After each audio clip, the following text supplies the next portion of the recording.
اور وہ آصف سعید کھوسہ اور اعجاز الاحسن ان کے منہ سے انگارے نکلا کرتے تھے، اور جس طرح سے وزیر اعظم کو آپ بلا کر کے تذلیل کیا کرتے تھے، وہ کہتے تھے 1 2 3 اس طرح سے وزیر اعظم.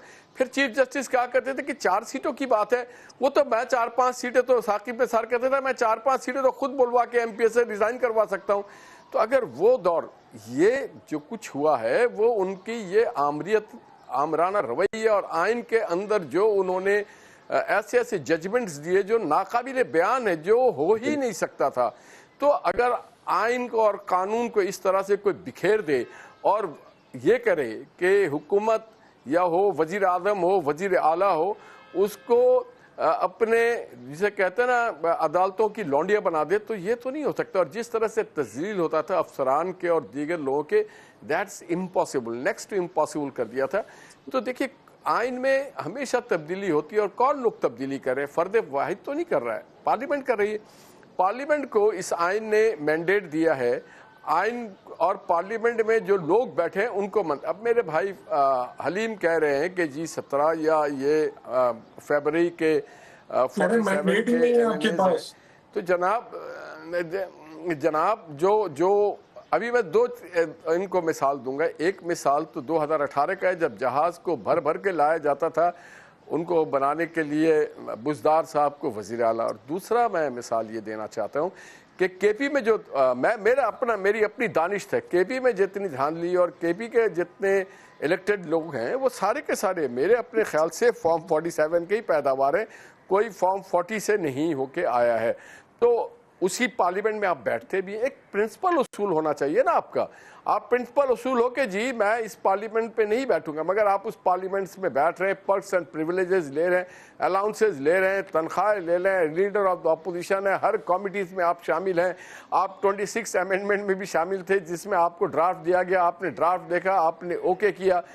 اب جہاں تک ہے عدالت میں ایک آئینی بینچ یا آئینی ادارہ، تو وہ تو ہونا چاہیے، کیونکہ زیادہ تر وقت یہ لوگ آئینی میٹر پہ بیٹھ کر کے اپنے اختیارات کو مس یوز کرتے تھے، اور مس یوز کر کے اپنے وکٹمز بناتے تھے دوسروں کو، اور وہ کہتے تھے بھائی واٹ از لا.